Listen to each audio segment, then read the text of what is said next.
Antropofonías, programa del Instituto Colombiano de Antropología e Historia, ICANN, y del Museo del Oro del Banco de la República.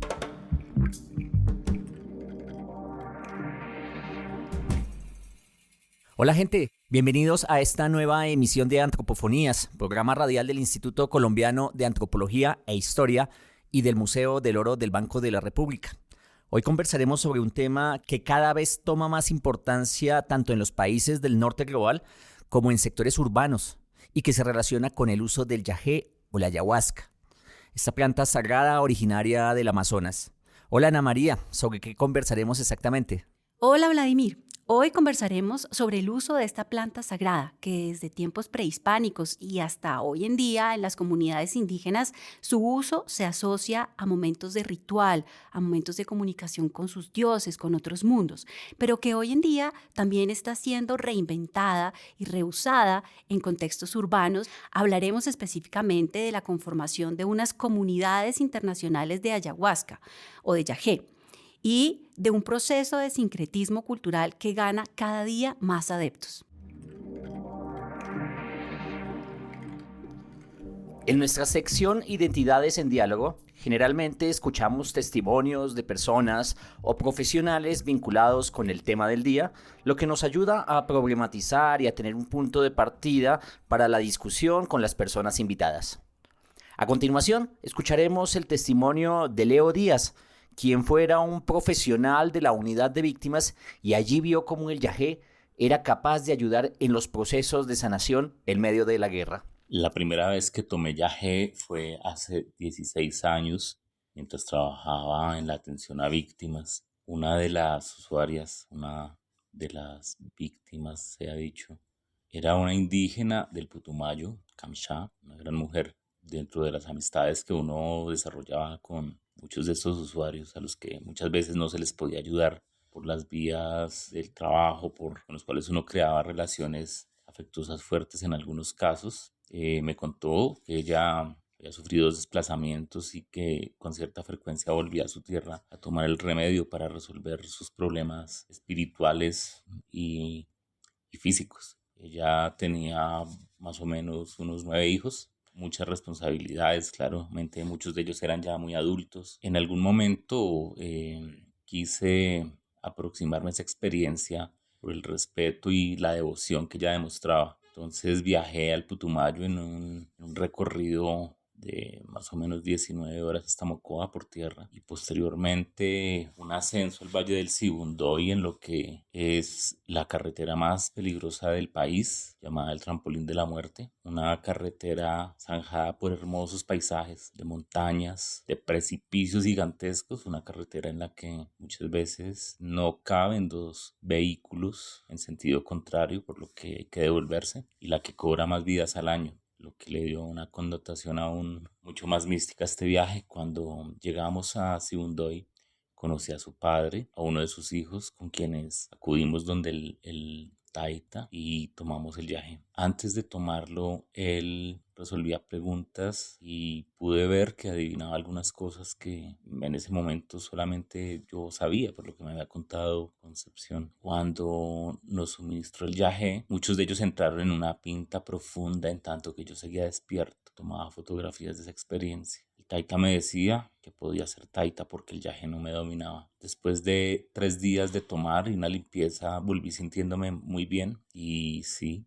hubo cambios significativos. Posterior a esto, volví otras 4 veces al Putumayo a tomar con este taita y con otros. Sin embargo, el yagé nunca ha podido dominarme, nunca ha podido doblegarme del todo y sumirme en la pinta, que es lo que yo espero encontrar en algún momento. Escuchemos ahora el relato de Valeria Guevara, una mujer que en 2009 se inscribió a una toma de yagé por internet. En el año 2009 me inscribí a un grupo de toma de yagé por internet.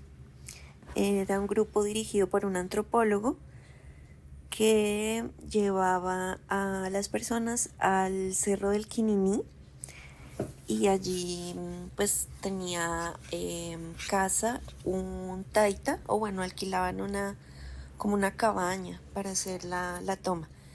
Y este muchacho, bueno, actuaba muy raro En algún momento vi que hasta levitó y bueno, digamos la conclusión también fue que estas personas que tenían estudios profesionales, supuestamente antropólogos, psicólogos que iban acompañando el proceso, no hacían nada, no atinaron a hacer nada. Este chico terminó rasguñándose el cuerpo, metiendo las manos al fuego, rompiendo su ropa, golpeándose contra las paredes.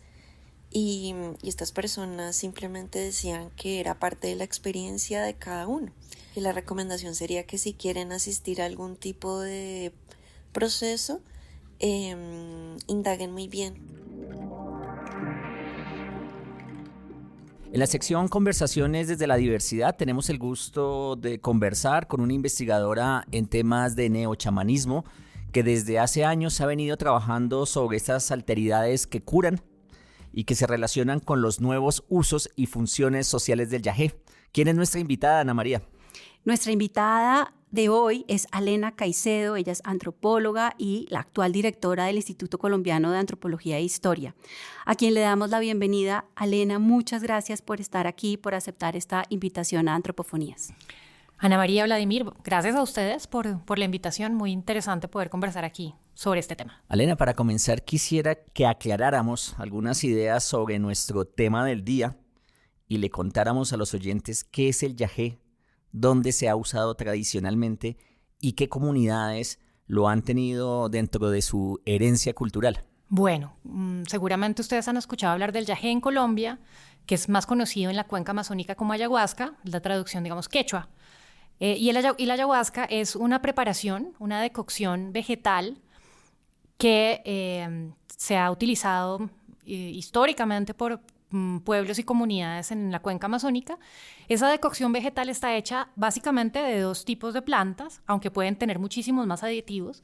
Una es la planta del yagé, la liana del yagé, Panisteriopsis caapi, y su complemento, que puede ser en algunos casos la chacruna, en otros casos la chagropanga, Diplopteris cabrerana o Psychotria viridis, son los nombres científicos. Y esta mezcla de estas dos plantas genera, digamos, un efecto psicoactivo importante que vendría, digamos, a ser, digamos, la base fundamental desde la perspectiva occidental de lo que es el yagé. Desde la perspectiva de los pueblos indígenas se trata de una bebida que es sagrada, que proviene de plantas sagradas, que le permite a los chamanes en sistemas chamánicos de conocimiento transitar de un lado a otro del mundo. Ustedes saben, en los sistemas chamánicos el mundo está dividido en dos, este mundo y el otro lado del mundo. En este mundo vivimos nosotros, en el otro lado del mundo viven los espíritus, los padres y las madres de las cosas. Y el chamán es el encargado de hacer esa conexión, ¿no? De establecer, digamos, el vínculo entre unos y otros, pedir permisos o ir a la guerra, etcétera, etcétera, con las entidades espirituales. Entonces, ese tránsito él lo hace a través de esta planta sagrada, que es, digamos, el principio con el cual ellos pueden regular, ¿no?, ambos lados del mundo. El yagé, entonces, es una planta importantísima en estos sistemas de conocimiento, en la medida en que es la planta que le permite a los chamanes hacer esto, es la planta con la cual los chamanes se forman como chamanes.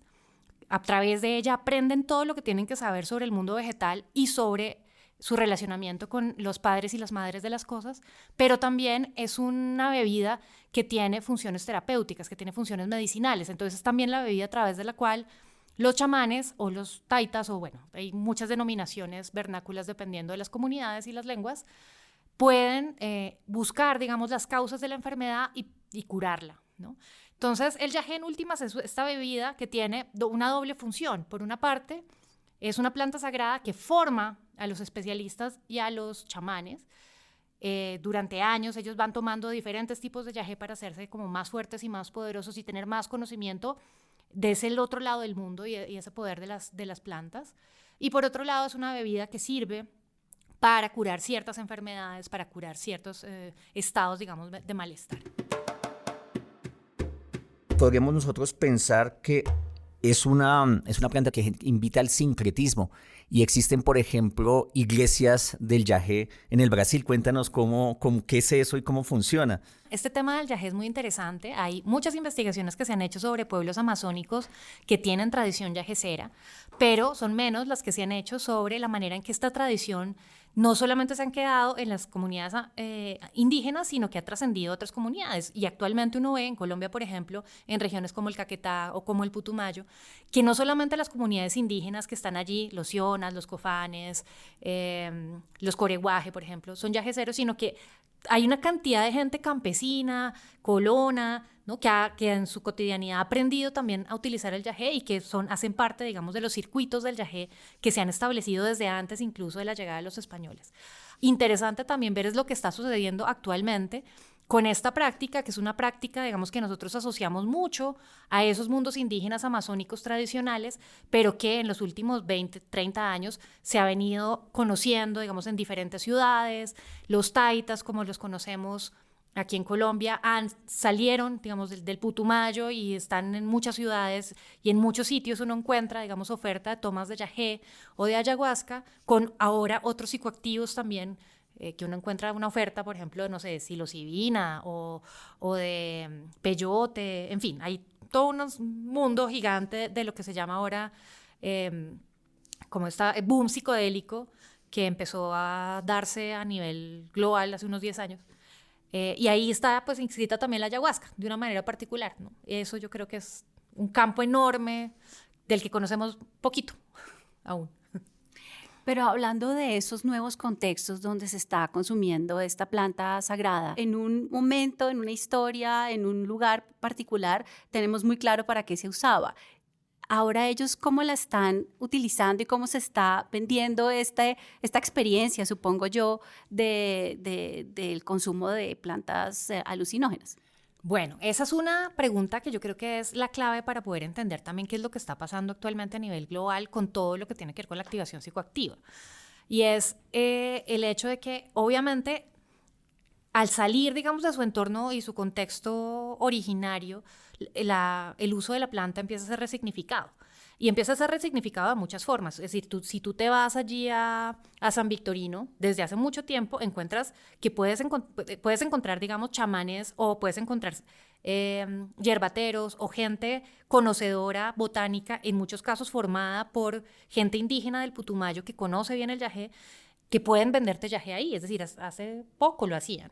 Yo creo que todavía se sigue consiguiendo. Ahora, lo que ha pasado también es que los públicos a los que este tipo de tomas está dirigidas ha cambiado, ¿no? Y ya no son, digamos, los sectores populares migrantes que antes accedían y iban a San Victorino a conseguir al taita que les diera una toma de yagé, sino que ahora, digamos, esto también como que cambió de clase social en un sentido, se fue, digamos, hacia otros sectores, empezó a verse en las universidades durante los años 90, empezó a distribuirse entre una clase media, incluso una clase alta que empezó a consumir yagé, dándole obviamente con un sentido muy distinto a esto y emparentándole también con muchos de los fenómenos que tienen que ver con, entre otras cosas, con la nueva era y con estas formas, digamos, de resignificación espiritual que tiene mucho que ver con la manera en que nosotros concebimos las cosas que están más allá de los parámetros occidentales. Pero ha llevado también a la construcción de un turismo chamánico o místico, ¿no? ¿Cómo se está llevando a cabo eso? Bueno, parte del boom entonces que ha tenido el fenómeno a nivel global es que efectivamente, digamos, el interés de nuevos públicos y de nueva gente por este tipo de sustancias y por sobre todo los efectos de este tipo de sustancias que han sido reinterpretados en muchas claves, ha generado también, digamos, unos intereses por parte de gente pues, que viene básicamente del norte global a lo que se ha denominado por algunos investigadores el turismo chamánico, que son como circuitos de gente que viene de Estados Unidos o de Europa a consumir ayahuasca, a consumir yagé en países como Colombia, como Perú, como Ecuador, como Brasil, y esto ha generado, digamos, unas modalidades nuevas de turismo y también unas modalidades nuevas de una economía alrededor de la ayahuasca que creo que son muy interesantes y que han sido muy poco exploradas. Hay muchas maneras de las cuales uno puede hablar del yagé. Nosotros conocemos la del Putumayo aquí en Colombia, esa es como la nuestra, la reconocida nuestra. En Colombia hay otras maneras y otras formas de consumo de yagé, por ejemplo, en el oriente, en el Baupés. Pero está también lo que tú señalabas, Vladimir, de iglesias ayahuasqueras en Brasil, porque ellos tienen una tradición que muy temprano en el siglo XX se fusionó con tradiciones caboclas, con tradiciones campesinas, digamos, por ponerlo en algún término conocido, en la selva, y ellos generaron una serie de iglesias, como por ejemplo la Unión do Vegetal, o la Barquiña, o el Santo Daime, que es tal vez la más conocida, que son, digamos, otras modalidades de consumo de la ayahuasca con unas ritualidades especiales y, bueno, ellos conforman iglesias. Entonces hay muchas formas, digamos, en las cuales esto se está dando, desde turismo chamánico, iglesias ayahuasqueras, tomas de yagé en Colombia. Hay realmente como toda una panoplia de formas de consumo actual. Ahora hablaste algo de las leyes, de la ley.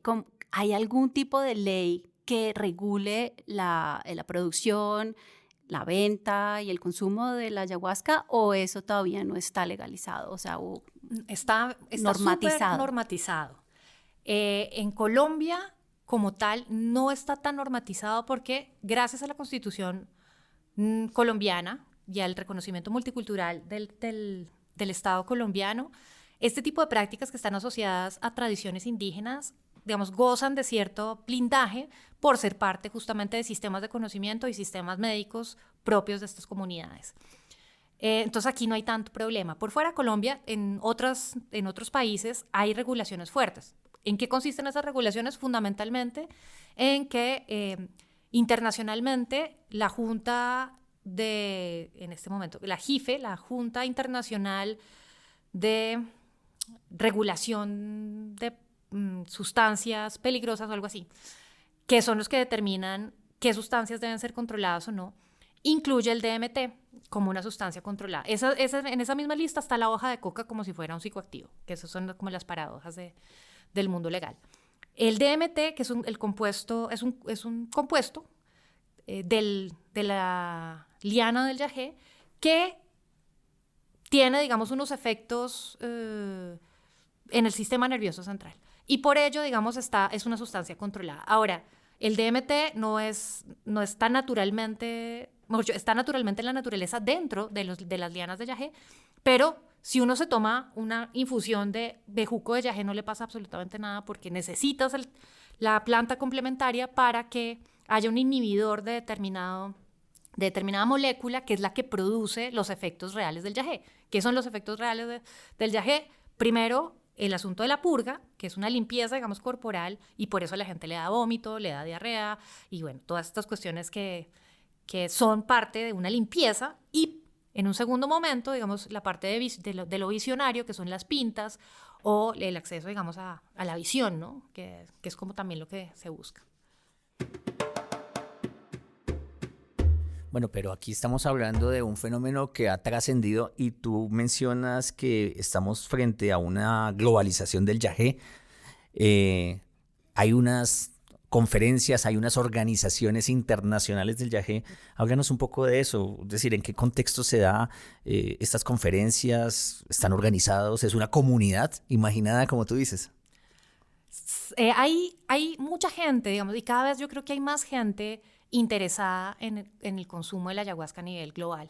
Pero esas comunidades, digamos, han generado también hábitos de encuentro, como por ejemplo estas conferencias de ayahuasca internacional, que son unas conferencias que organiza ICERS, o ICERS, como también la llaman, que es una ONG con base en España y que tiene, digamos, litigio estratégico para la defensa del consumo de la ayahuasca. Han sido digamos, pioneros en la investigación farmacológica.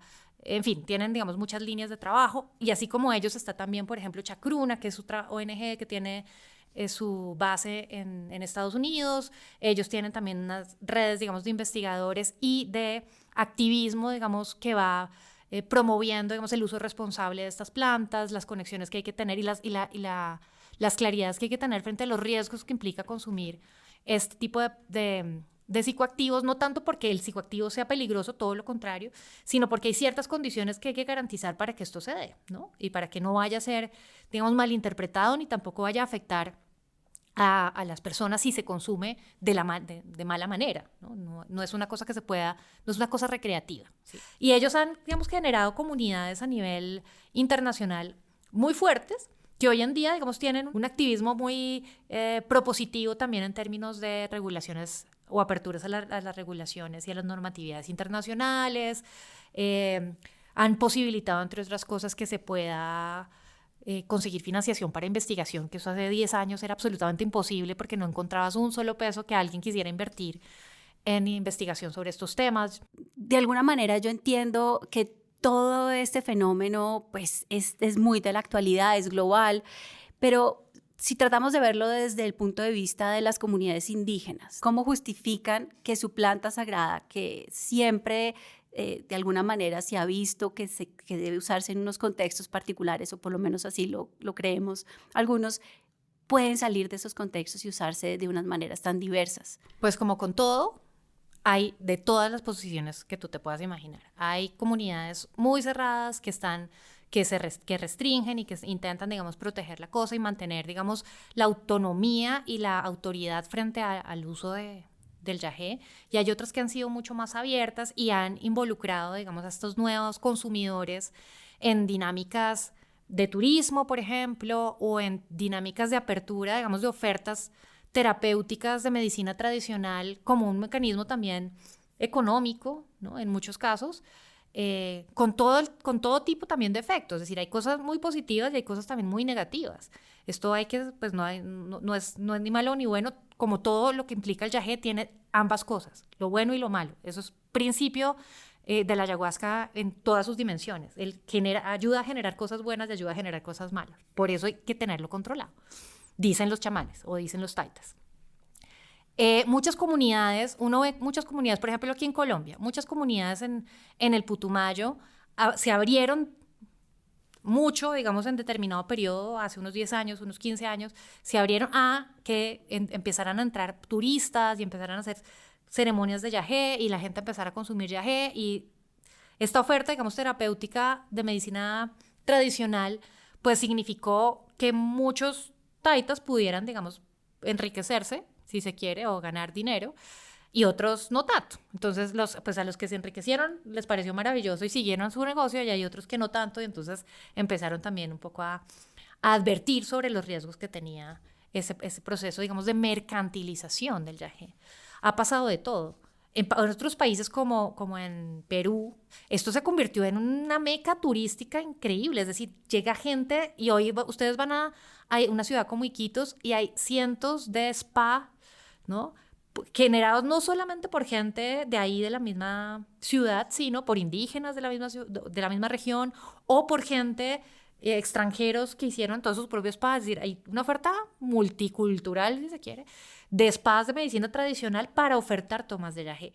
Y presión sobre la planta, es decir, supongo que la planta se empieza a volver escasa. En Colombia eso todavía no sucede, pero en Perú hay una investigación muy interesante de Carlos Suárez, que es un periodista español que vive aquí en Leticia, y hizo un trabajo maravilloso de investigación en Iquitos alrededor del tema de la